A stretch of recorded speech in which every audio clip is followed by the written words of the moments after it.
Good morning all of you. आज का जो हमारा टॉपिक है वो है क्लोनिंग ऑफ डॉली शीप। पिछले लेक्चर में हमने मेथड ऑफ न्यूक्लियर ट्रांसफ़र के बारे में स्टडी किया था। उसमें हमने 5 पॉइंट के अंदर इस पूरी प्रोसेस को पढ़ा, समझा उसे। वो 5 पॉइंट थे। सबसे पहले हमें एक सेल को सेपरेट करना होता है। उस एक सेल से हमें न्यूक्लियस को रिमूव करना होता है और फिर दूसरी एक हमें डोनर सेल सेलेक्ट करनी होती है।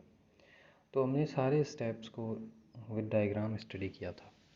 इससे पहले लेक्चर में हमने जो फ्रॉग की क्लोनिंग हुई थी, सेम यही पैटर्न था, वो किस प्रकार से की गई थी उसके बारे में भी स्टडी किया। आज जो हमारा मेन टॉपिक है वो है क्लोनिंग ऑफ डॉली शीप।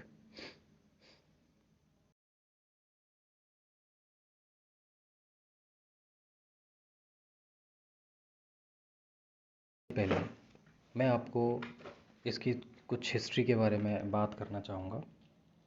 जो डॉली शीप थी उसका जो बर्थ हुआ था वो 5 जुलाई 1996 को स्कॉटलैंड के एडिनबर्ग में एक रोजलिन इंस्टीट्यूट है, वहाँ पे जन्म हुआ इसका।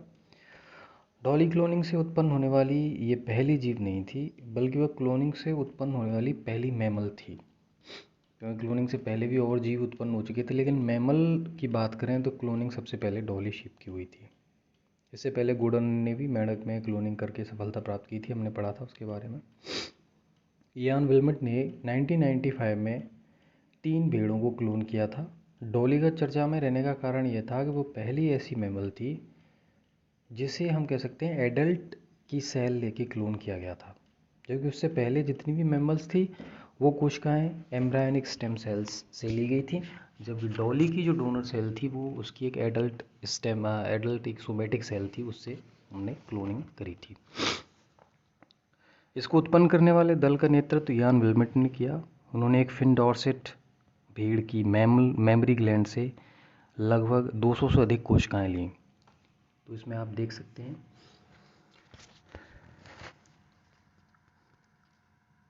सबसे पहले मैं आपको एक टिक लगाया है Finn Dorset white face sheep. इससे इसकी मेमरी ग्लैंड से सोमेटिक सेल्स ली गई। ये कोशिकाएं एक 6 वर्षीय भेड़ से ली गई थी। इसकी जो एज थी वो 6 वर्षीय थी तथा वहाँ पे उनको प्रेजर्व किया गया। इन्हें 5 दिन तक प्रयोगशाला में बिना पोषक पदार्थों के रखा गया इन सेल्स को। ऐसा करने से इन कोशिकाओं की जो स्तन ग्रंथियों के रूप में पहचान थी वो समाप्त हो गई।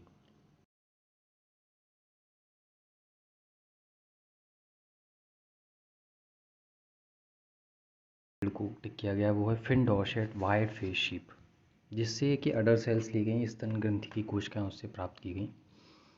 इसी समय काले मुंह की स्कॉटिश भेड़ से एग सेल्स भी यहाँ पे ली गई। तो दूसरी ये हमारे पास शीप है, स्कॉटिश शीप है। इससे हमें एग सेल्स यहाँ पे ली गई। डोनर एग जो था वो इस भेड़ का यहाँ से लिया गया। तो हमारे पास 2 सेल हो गई। एक तो हो गई रेसिपिएंट सेल, एग सेल्स थी, और दूसरी हो गई ये फिन डॉर्सेट भेड़ से ली गई स्तन ग्रंथि की कोशिका। अब पहले की तरह हमने जब न्यूक्लियर ट्रांसफ़र टेक्निक पढ़ी थी तो एग जो सेल थी उसका न्यूक्लियस को यहाँ पे हटा दिया जाता है। एग सेल को जो न्यूक्लियस होगा उसे रिमूव कर दिया जाएगा। यहाँ पे देख सकते हैं एग सेल का जो न्यूक्लियस है उसे यहाँ पर रिमूव कर दिया गया और एन न्यूक्लिएटेड सोमेटिक स्यूल के साथ इसे फ्यूज़ कर दिया गया। यहाँ पे दोनों सेल्स को यहाँ पे फ्यूज़ किया गया और यहाँ पे रिजल्टेंट जो सेल्स मिली उसमें गुणसूत्रों की संख्या हमको डिप्लॉयड मिलेगी। और इसके अंदर जो केंद्रक था वो इस वाइट फिन डॉर्सेट भेड़ का न्यूक्लियस इसके अंदर यहाँ पर पहुँच गया। सामान्य निषेचन के द्वारा इसी प्रकार की वहाँ पे युग्मनज का निर्माण होता है, उसी प्रकार यहाँ पे युग्मनज का निर्माण हुआ, लेकिन यहाँ पे फर्टिलाइजेशन की प्रोसेस नहीं हुई। इनमें से सिर्फ बहुत सारी सेल्स को उन्होंने किया और उन्हें 29 कह सकते हैं हम भ्रूण जीवित बचे। 13 काले मुंह की भेड़ों में उन्हें इम्प्लांट कर दिया गया। तो यहाँ पे जो जायगोट है उसमें क्लीवेज हुआ और ये क्लीवेज के बाद जो एम्ब्रायो डेवलप हुआ उसे ब्लैक माउथ शीप में अंदर उसे इम्प्लांट कर दिया गया। तो यहाँ पे 3 भेड़ों का चयन किया गया।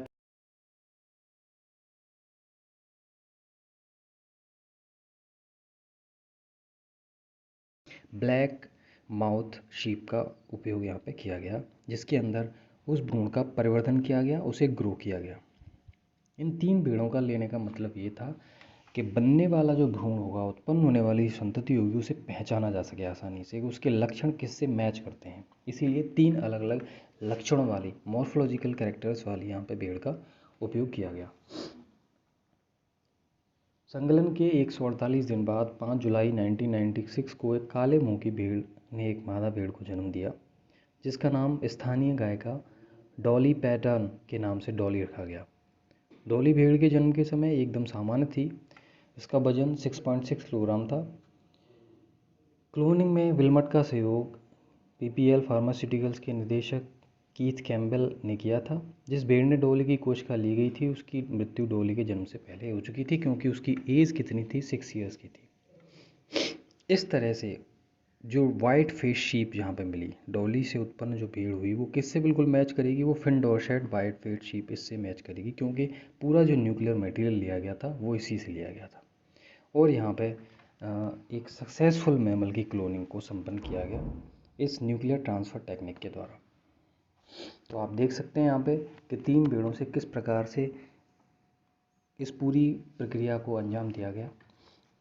इस पूरी प्रक्रिया को समझाने के लिए एक दूसरी स्लाइड भी यहाँ पे दी गई है।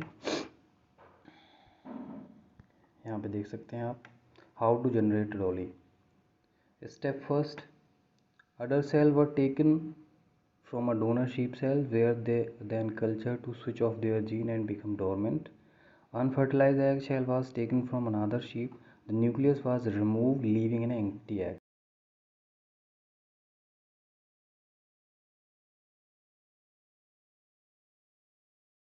Of electricity, a second pulse started the cell division. और उनको इलेक्ट्रिक फील्ड के अंदर दोनों सेल्स को फ्यूज़ करा दिया गया। After 6 days, the resulting embryo was implanted into another sheep that is called the surrogate mother. And last step, after gestation, the surrogate mother gave birth to the dolly which was identical to the udder cell donor.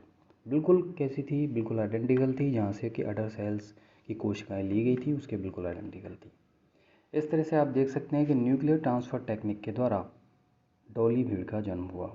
In 5 steps को आपको study करना है और इसके द्वारा ही पूरी ये process हम एक्सप्लेन कर सकते हैं। Thank you.